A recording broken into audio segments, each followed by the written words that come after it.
जय हिंद। आज हम लोग इस लेक्चर के माध्यम से स्ट्रेट लाइन में मिसलेनियस प्रॉब्लम को बनाने जा रहे हैं। अगर मिसलेनियस प्रॉब्लम के बारे में कुछ सोचा जाए, कुछ विचार किया जाए, तो यह एग्जैक्ट आपका क्लास 10 में आपने जो पढ़ा लीनियर इक्वेशन को, a pair of linear equation, या हिंदी में कहिए कि रैखिक समीकरण के युग्म, तो उसमें क्या करते थे हम लोग, याद कीजिए कि दो रैखिक समीकरण, दो लीनियर इक्वेशंस आपको दिया रहता था, उस दोनों लीनियर इक्वेशन को सॉल्व करते थे आप। और सॉल्व का कंडीशन तीन तरह का आता था। एक आता था कि यूनिक सॉल्यूशन। यूनिक सॉल्यूशन कहने का मतलब एक सॉल्यूशन होता था, एक्स और वाई का एक मान होता था। उसके बाद आता था नो सॉल्यूशन। नो सॉल्यूशन कहने का मतलब कि दोनों लाइन अगर पैरेलल हो जाता था, याद कीजिए कि a1/a2 इक्वल टू b1/b2 अगर आ जाए, नॉट इक्वल टू c1/c2, तो उस कंडीशन में नो सॉल्यूशन होता था। अगर a1/a2 equal to b1/b2 equal to c1/c2 आ जाता था, तो वह आपका इन्फिनाइटली मेनी सॉल्यूशन होता था। मैं आपको याद दिलाना चाहता, तो वहां पर याद दिलाना चाहता हूं कि ax + by + c equal to 0, इस तरह से इक्वेशन आप लोग पढ़ते थे। a2x + b2y + c2 equal to 0। अब यहाँ पे क्या कर दिए हम, थोड़ा सा परिवर्तन कर दिए। a1 कर दिए कैपिटल, b1 को भी हमने कैपिटल कर दिया, a2 को भी हमने कैपिटल कर दिया, और b2 को भी कैपिटल लेटर से डिनोट कर दिया। इस तरह से डिनोट कर दिया। तो यह भी आपका लीनियर इक्वेशन ही है। लीनियर इक्वेशन में याद कीजिए कि a1/a2 not equal to b1/b2, तो हमारा यूनिक सॉल्यूशन होता था। यूनिक सॉल्यूशन निकालने के लिए जो है, सॉल्यूशन इसका निकालने के लिए आप लोग कितने तरीके सीखे थे? 3 तरीके सीखे थे। एक पहला तरीका जिसको हम लोग सब्स्टिट्यूशन मेथड कहते हैं, सब्स्टिट्यूशन मेथड, मतलब कि ये हो गया प्रतिस्थापन विधि हिंदी में। उसके बाद एलिमिनेशन मेथड आप लोग पढ़ते थे और इसको सॉल्व करते थे, मतलब कि कोई भी x का कोफिशिएंट या y का कोफिशिएंट को हम लोग बराबर करके उसको कटा देते थे, और उसके बाद एलिमिनेशन मेथड से हम लोग बना लेते थे, x और y का वैल्यू निकाल लेते थे। उसके बाद क्रॉस मल्टीप्लिकेशन मेथड आप लोग पढ़ते थे। इस 3 मेथड से जो है आप किसी भी पेयर ऑफ लीनियर इक्वेशन को सॉल्व किया करते थे। अब यहां पर ये जो इक्वेशंस है, ये इक्वेशन लाइन को रिप्रेजेंट करता है। अब इसका अगर आपको याद होगा ग्राफ कि यूनिक सॉल्यूशन में क्या कंडीशन होता था कि दोनों एक पॉइंट पर इंटरसेक्ट करते थे, और ये दोनों तो लीनियर इक्वेशन ही है, लाइन का ही इक्वेशन है, यानी कि ग्राफ पेपर में लाइन को रिप्रेजेंट करता है। लाइन कहीं ना कहीं अगर इंटरसेक्ट करती है तो यूनिक सॉल्यूशन होता था। अब इसी चीज को हम यहां भी दोहरा रहे हैं। क्या दोहरा रहे हैं कि when the equation of 2 lines are given, 2 line का इक्वेशन आपको अगर दिया रहे, तो इस स्थिति में then the solving the simultaneously, एक साथ दोनों को हमने सॉल्व किया, we get the point of intersection. यहां पर हम लोग क्या प्राप्त करते हैं? Point of intersection of line.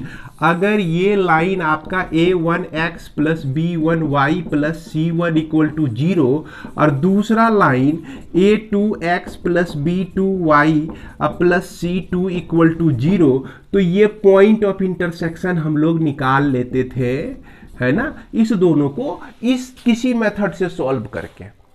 तो वही बात है यहां पर कि 2 इक्वेशन को सॉल्व करेंगे ना, तो अब हम लोग ये समझेंगे कि उस दोनों लाइन का पॉइंट ऑफ इंटरसेक्शन है, या दूसरी भाषा में ये समझिए, ये दोनों लाइन जहां पर कटती है उस पॉइंट का कोऑर्डिनेट मिलता है हमको इस दोनों को सॉल्व करने पर।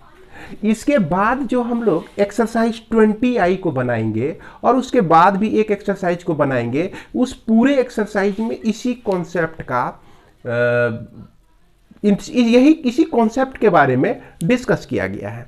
अगर आपको याद नहीं है कि दो इक्वेशन को हम लोग किस तरह से सॉल्व करते थे, substitution method, elimination method, cross multiplication method, तो एक बार क्लास 10 का बुक उल्टा के देख लीजिए, थोड़ा सा पुरानी यादें जो है ताज़ा हो जाएगी।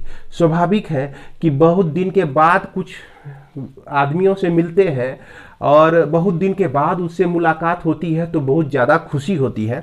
उसी तरह से ये सबको जब क्लास 10 में आप जाके देखिएगा तो आपको खुशी होगी, आपके पुराने दिन जो है स्कूल के दिन आपको याद आएंगे।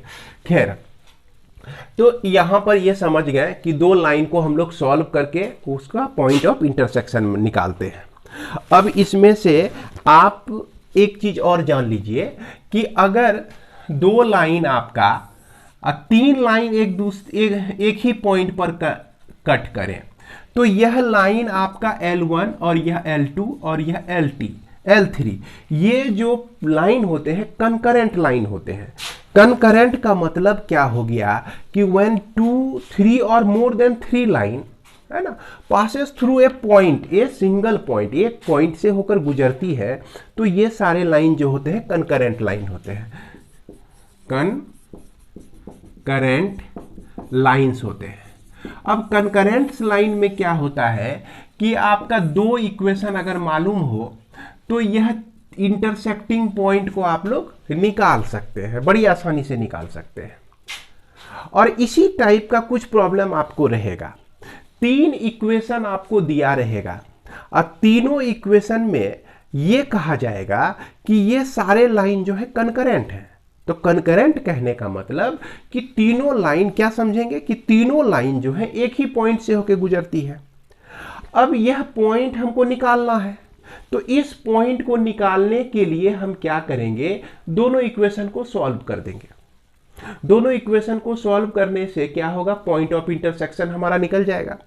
पॉइंट ऑफ इंटरसेक्शन जो है अगर L3 से भी होकर गुजरती है तो यह पॉइंट L3 के भी इक्वेशन को अगर सेटिस्फाई करता है तो यह आपका कंकरेंट हो जाएगा। इस तरह का प्रॉब्लम हम जब बनाएंगे तो और भी आपका क्लियर होगा। इसमें कुछ प्रॉब्लम इस तरह के भी पूछे जा सकते हैं, जरा सा ध्यान देना है आप लोगों को कि इसमें आपको, यानी कि इस एक्सरसाइज को जब बनाइएगा आप, तो इसमें और एक तरह के प्रॉब्लम आपको पूछे जा सकते हैं। क्या कि किसी लाइन, कोई लाइन है आपका और उस लाइन के ऊपर नहीं रहकर कोई पॉइंट P आपका x1 y1 है। कहता है कि इस P पॉइंट, ये जो लाइन है आपका ax + by + c = 0, तो यह पॉइंट आपको P दिया गया है, ये इक्वेशन दिया गया है और कहता है कि इस पॉइंट को निकालिए। और इस पॉइंट को हम लोग क्या कहते हैं, फुट कहते हैं। क्या कहेंगे, फुट। वहां पर आपको क्वेश्चन में दिया रहेगा, फुट दिया रहेगा।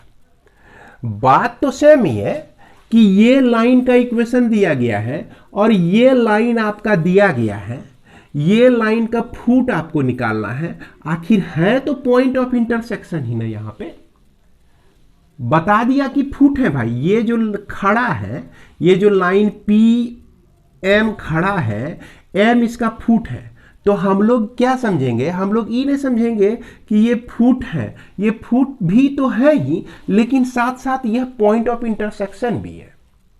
तो इस तरह के प्रॉब्लम को सॉल्व करने के लिए, फुट निकालने के लिए क्या करेंगे आप कि ये एक लाइन का इक्वेशन दिया रहेगा, दूसरा लाइन का भी इक्वेशन आप निकाल लीजिए और दोनों को सॉल्व कर दीजिए, पॉइंट ऑफ इंटरसेक्शन निकाल दीजिए, वही आपका क्या हो गया, फुट हो गया। क्लियर है। इस तरह का आप एक्सरसाइज 20I में क्वेश्चन नंबर 5 देखेंगे। 5 भी जो है आपका इसी तरह का है। 5 को हम लोग सॉल्व करेंगे तो जानेंगे। और एक तरह का प्रॉब्लम इसमें पूछता है कि यह पॉइंट P का जो है इमेज निकालिए। क्या निकालिए, पॉइंट P का इमेज निकालिए। तो ये मान लीजिए कि यह फुट से D दूरी पर है और इमेज के कंडीशन में आप जो है इस लाइन को प्लेन मिरर की तरह ट्रीट कीजिए। किसके तरह ट्रीट कीजिए, प्लेन मिरर की तरह ट्रीट कीजिए।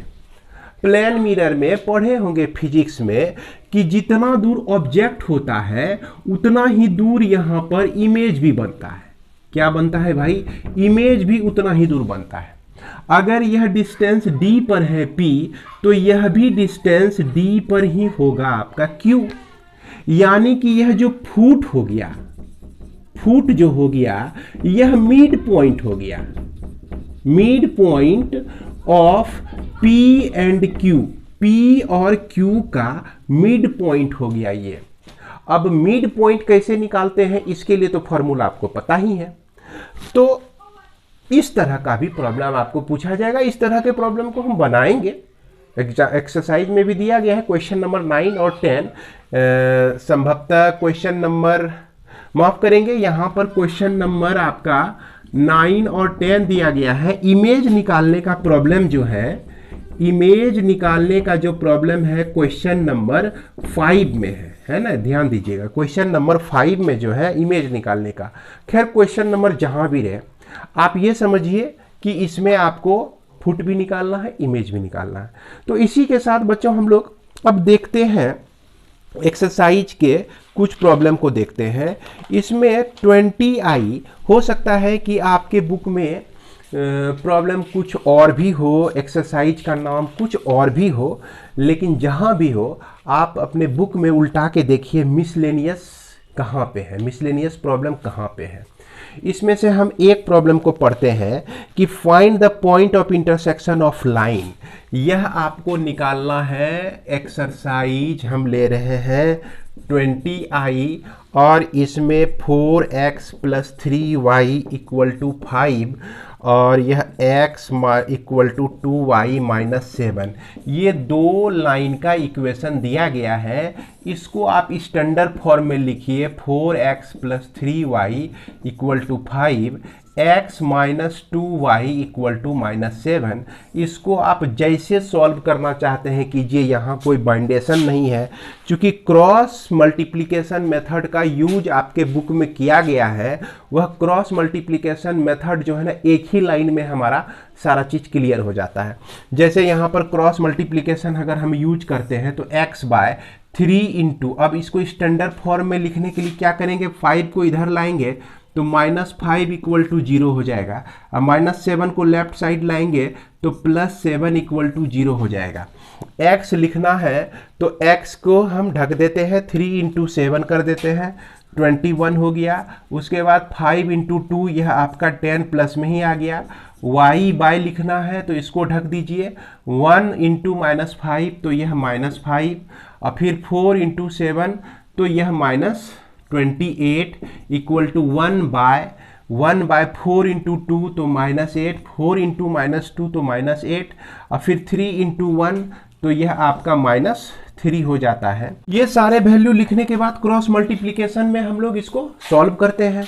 तो सॉल्व करके देखते हैं किस तरह से हम लोग सॉल्व कर सकते हैं। यहाँ पर x/y हो गया आपका 11 हो गया, और y/y हो गया -33, चूंकि दोनों माइनस में है तो -33 हो गया। उसके बाद 1/-11। अब इसी को याद कीजिए, लिखते थे ना x/11 = 1/-11, तो x = -1 आ गया आपका। उसके बाद y/-33 = 1/-11, तो वह y = आपका आ गया 3। तो इस तरह से पॉइंट ऑफ इंटरसेक्शन जो है निकल जाएगा आपका -1 निकल जाएगा, -1 पॉइंट ऑफ इंटरसेक्शन -1 हो जाएगा। तो उम्मीद करते हैं कि यह आपकी पुरानी यादों को, माफ करेंगे, यह जो है आपकी पुरानी यादों को ताज़ा कर रहा होगा।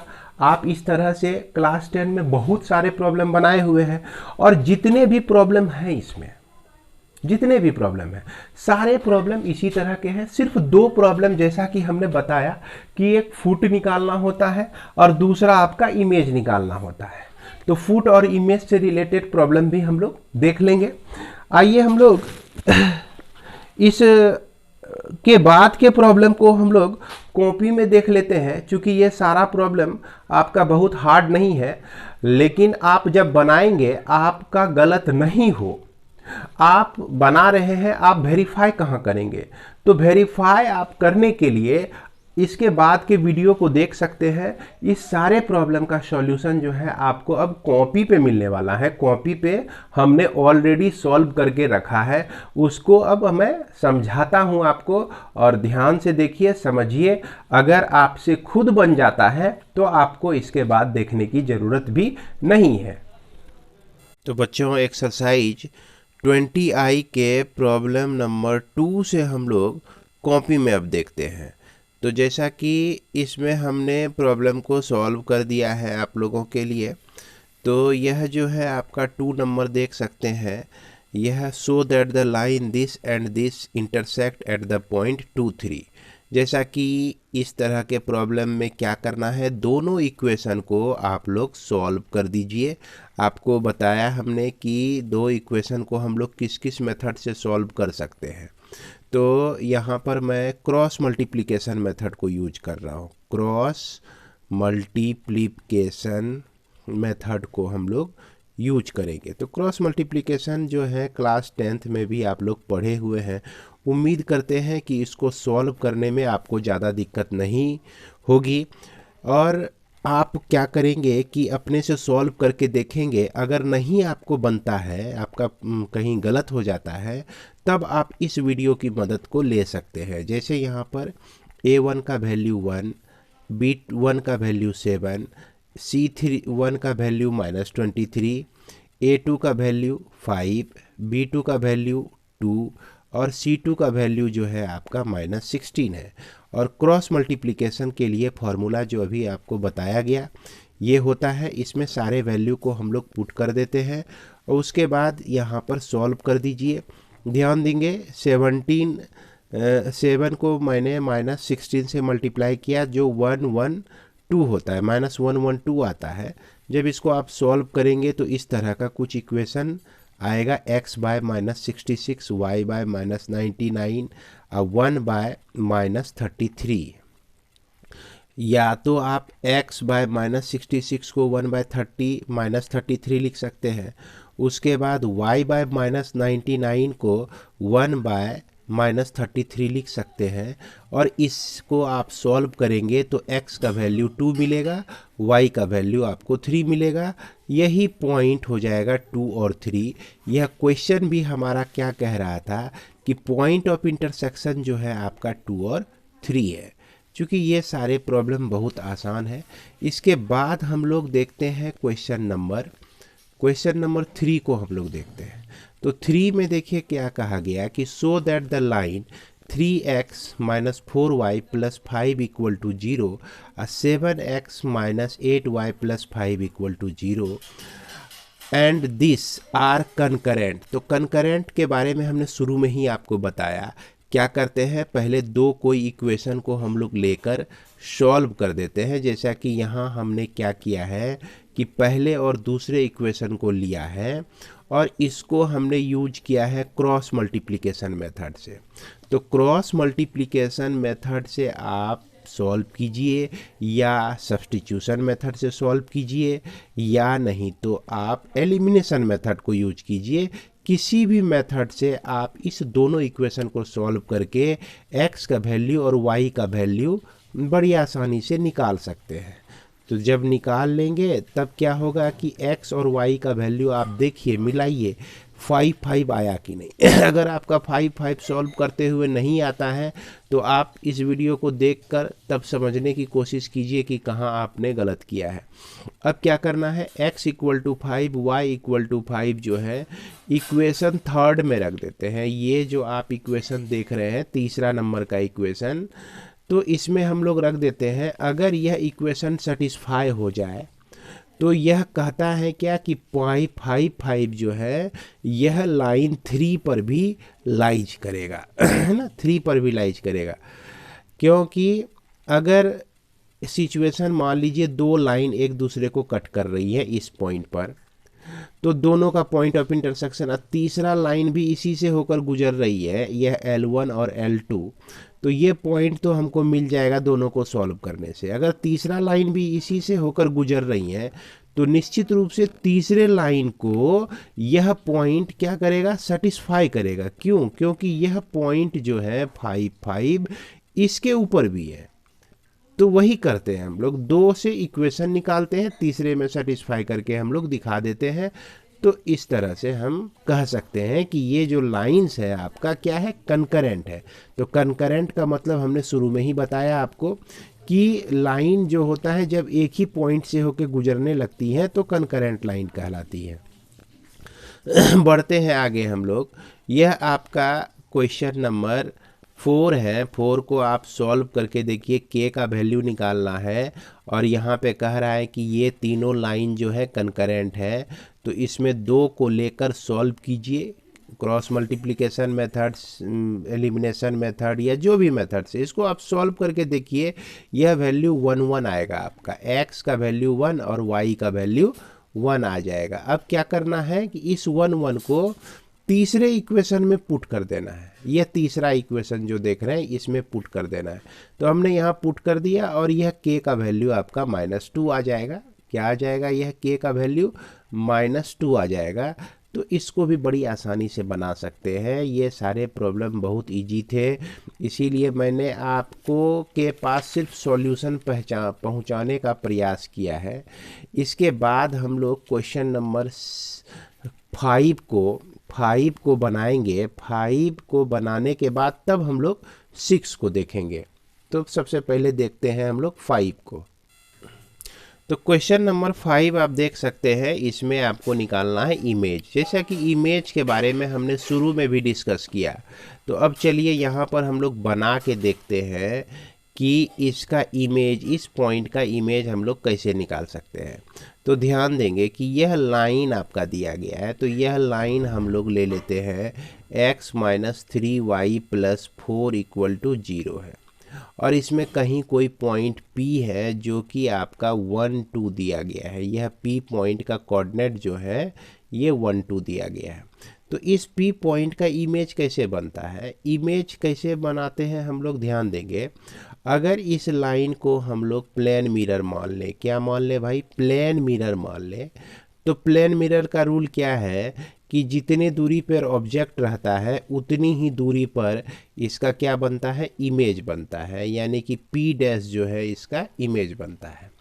तो यही P' का वैल्यू आपको निकालना है। यह A और B पॉइंट P' का कोऑर्डिनेट क्या है। तो इसको निकालने के लिए हम देखिए अभी जो करते आ रहे हैं प्रोसेस कि दो लीनियर इक्वेशन को हम लोग सॉल्व करके पॉइंट ऑफ इंटरसेक्शन निकालते हैं। तो यहाँ पर एक लीनियर तो इक्वेशन है ही आपका, अगर यह दूसरा भी लाइन ही है, अगर इसका भी इक्वेशन हम लोग निकाल लें, इसका भी इक्वेशन निकाल लें तो दोनों को सॉल्व करके इस पॉइंट को निकाल सकते हैं।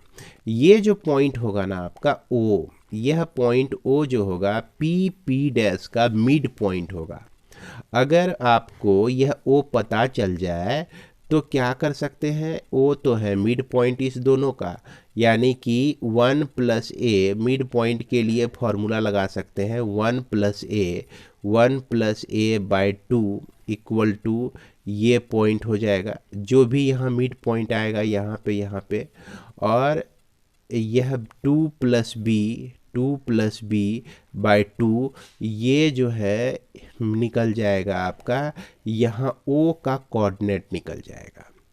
अब इस O को निकालने के लिए हमको क्या करना होगा, इस इक्वेशन को और इस इक्वेशन को सॉल्व करना पड़ेगा। तो इस इक्वेशन के बारे में तो पता है कि यह x - 3y + 4 है, लेकिन ये इक्वेशन क्या है, इसको पता लगाने के लिए हम क्या करते हैं कि इस इक्वेशन का स्लोप निकालने की कोशिश करते हैं m0, और इसका स्लोप हमको पता चल जाएगा इस इक्वेशन से। तो यहाँ पे लिखेंगे कि फ्रॉम गिवन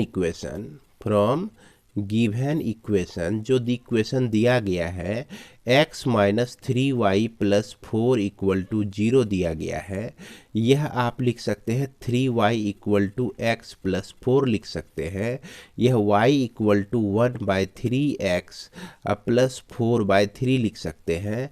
तो इससे आपको स्लोप मिल गया 1/3 मिल गया। अब हम लोग स्लोप निकालें किसका, है ना। स्लोप अगर हम निकालते हैं slope of P P dash का मान लेते हैं यह m0 है, तो निश्चित रूप से पी पी डैश जो है परपेंडिकुलर है आपका इस लाइन ए बी के परपेंडिकुलर है। तो ए बी के परपेंडिकुलर है तो निश्चित रूप से m इंटू m0 का प्रोडक्ट कितना होना चाहिए, -1 होना चाहिए। तो m0 equal to -1 bye m का जो वैल्यू है 1/3 है। तो इस तरह से हम देखते क्या है कि -3 आ जाता है।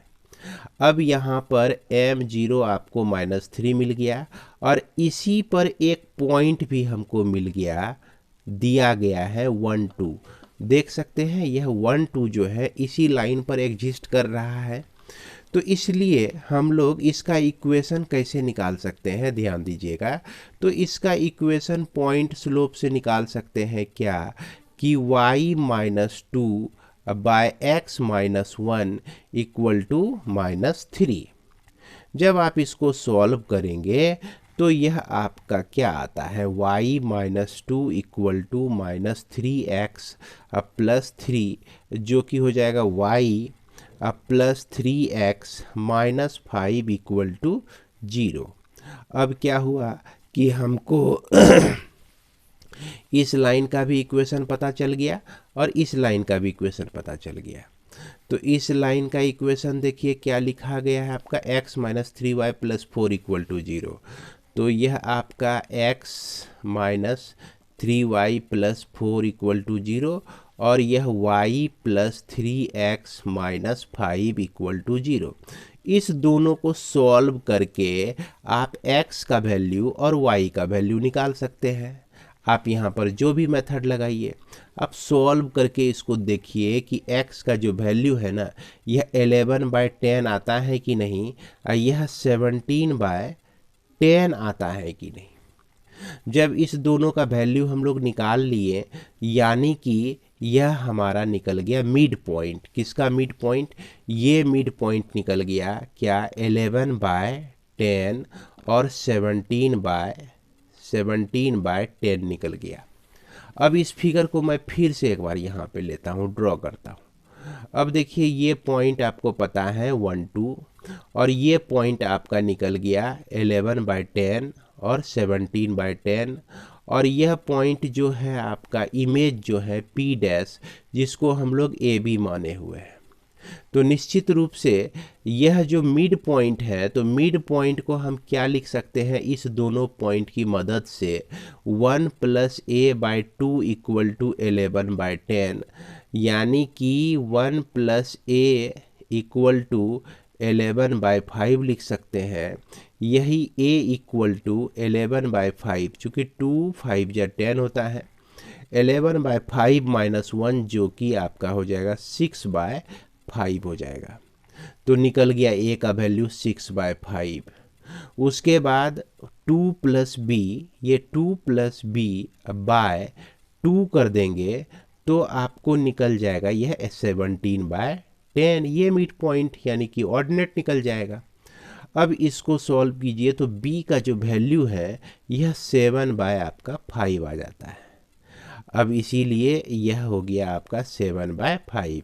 तो इसलिए यहाँ पर हमको मिल गया इमेज, क्या मिल गया भाई, 6/5 और यह 7/5। यही हमारा आंसर हो जाएगा। इसके बाद हम लोग 6 नंबर में देखें कि find the area of a triangle form by the line this this और दिस। ये तीनों लाइन से जो है एक ट्रेंगल बन रहा है।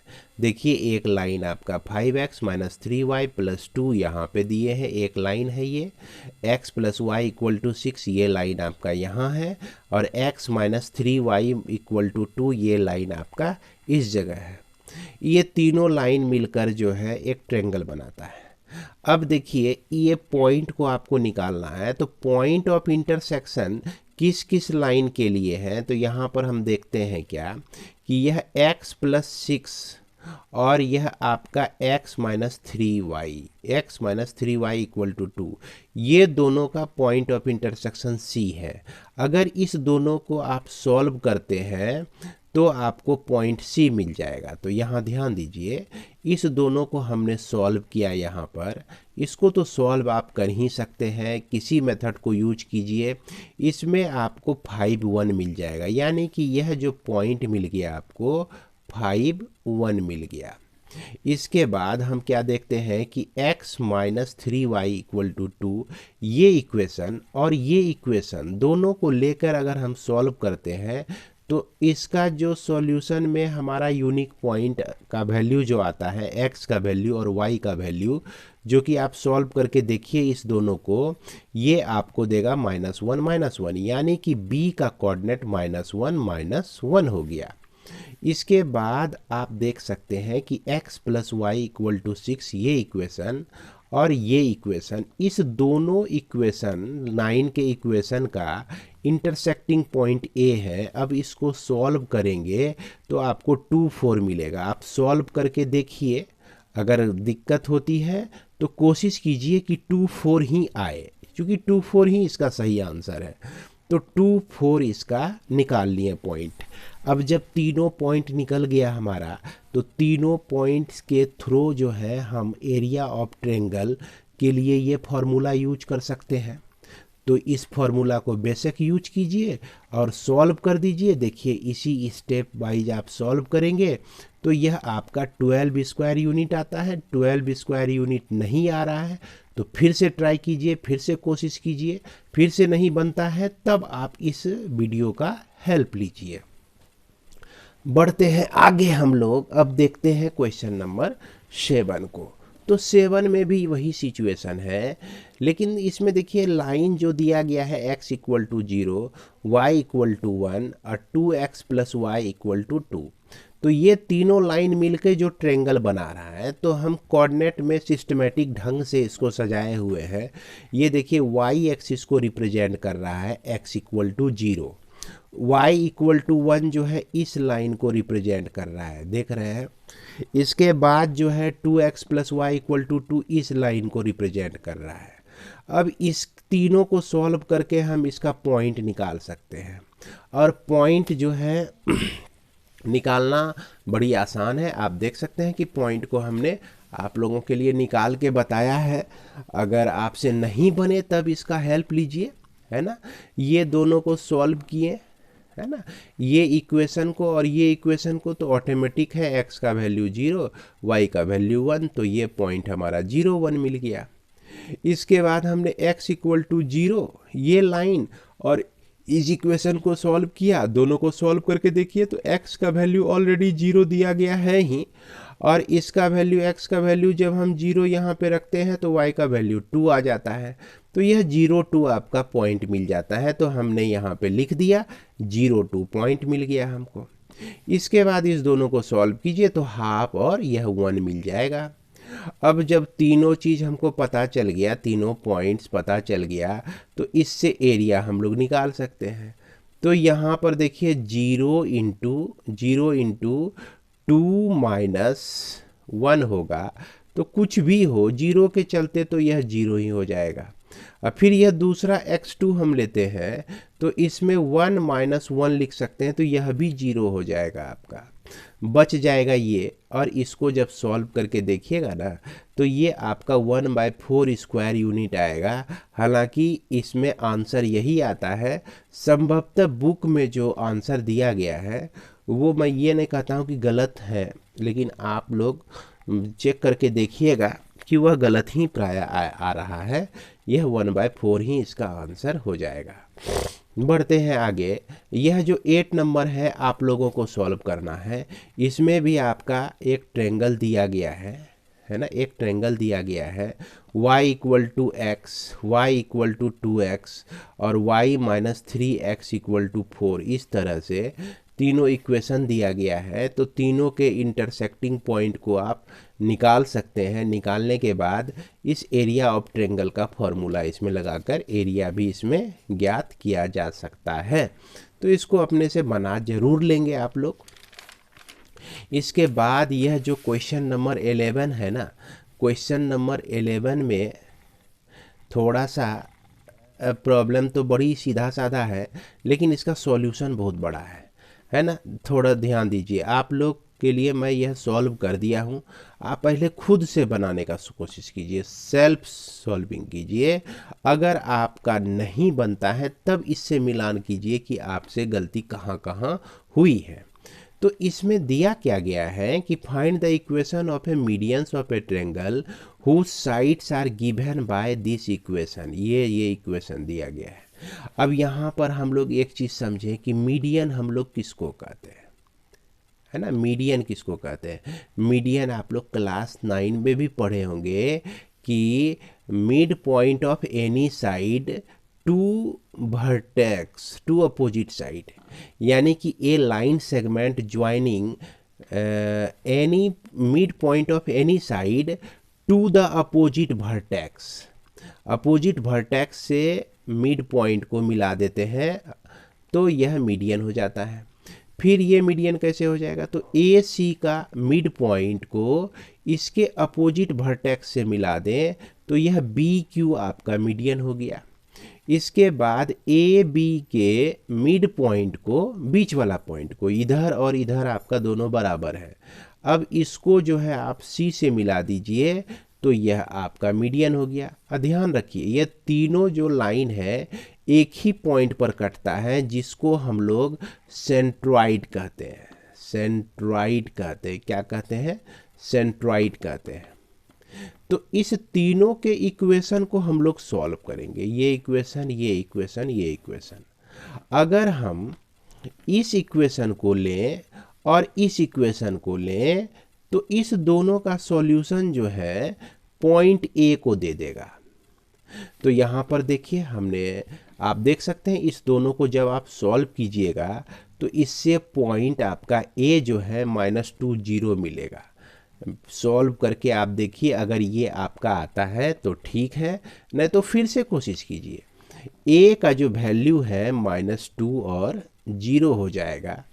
इसके बाद हम क्या करते हैं कि 3x + 2y + 6 ये इक्वेशन को लिए और उसके बाद इसको लिए, तो इस दोनों का इंटरसेक्टिंग पॉइंट B है। इस दोनों को सॉल्व करेंगे तो आपको B पॉइंट मिलेगा। B पॉइंट देख लीजिए आप कि -6/11 -24/11 आता है कि नहीं। अगर नहीं आता है तो कोशिश कीजिए इतना लाने का। उसी तरह से इस लाइन को सॉल्व करेंगे तो यह -42 -16 आपका आ जाएगा। तो इतना सा होने के बाद ये तीनों पॉइंट हमको मिल गया। अब हमको निकालना है जैसे ए आर का इक्वेशन। अगर ए आर का इक्वेशन निकालना है तो बी सी का मिड पॉइंट आर निकालेंगे। जब यह आर निकल जाएगा हमारा और यह भी पॉइंट हमको पता है तो 2 पॉइंट फॉर्म का सूत्र जो होता है आपको याद होगा कि अगर किसी लाइन में 2 पॉइंट हमको पता हो तो उसके इक्वेशन को हम लोग किस तरह से लिखते हैं? तो 2 पॉइंट फॉर्म वाला लगाते हैं। तो क्या करेंगे हम लोग? बी और सी का मिड पॉइंट निकालेंगे आर। तो यहाँ पर देखिए कि बी और सी का मिड पॉइंट, ये जो है आपका mid point of B C है। Mid point of B and C का मिड पॉइंट है और इधर आपका ए है, तो मिड पॉइंट जो है हमारा इतना निकलता है और ए जो है हमारा ये पॉइंट होता है। ये देख लीजिए ए जो है हमारा यहाँ इतना होता है और यह जो आर है, आर का कोऑर्डिनेट ये निकला हमारा। इसको जरूर ध्यान से देख लीजिए, इतना ही निकलना चाहिए। अब इतना निकल गया तो इस दोनों से हम लोग 2 पॉइंट फॉर्म यूज कर सकते हैं। और ध्यान से देख लीजिए कि इसको जो है जब आप सॉल्व करेंगे, है ना, 2 पॉइंट फॉर्म में क्या होता है याद होगा, y - y1 / x - x1 = y2 - y1 / x2 - x1, ये फॉर्मूला होता है। इसमें किसी को भाई x1 y1 मान लीजिए और किसी को x2 y2 मान लीजिए और उसके बाद इस फॉर्मूला पे बिठा दीजिए। आप इसको ध्यान से देख लीजिएगा यहाँ पर हमने 22 एलसीएम लिया तो 22 को 2 से मल्टीप्लाई हो गया तो 44 हो गया। यहाँ पर माइनस है, ये प्लस है, यह 22 आपका कट जाएगा और यहाँ पर मिल जाएगा आपको 25/53। जब आप इसको इसके इक्वेट करेंगे तो आपको यह इक्वेशन मिल जाता है। तो ये देखिए 3 में से एक इक्वेशन यह भी है आपका आंसर, है ना। इसके बाद हम लोग निकालते हैं सीपी का इक्वेशन। तो सीपी देखिए मीडियन आप देख सकते हैं, यही सीपी है। तो सीपी का इक्वेशन निकालना है तो सी पॉइंट हमको पता है जो कि -42 और -16 है, और पी पॉइंट निकालना है तो बी का मिड पॉइंट निकालना होगा। क्या निकालना होगा? ए बी का मिड पॉइंट हमको निकालना होगा। तो ए बी का मिड पॉइंट हम देखिए निकाले हैं यहाँ पर, है ना। ये दोनों का सम बटे 2, दोनों का सम बटे 2 करके देख लीजिए, है ना। मिड पॉइंट निकालने का यही ना फॉर्मूला है।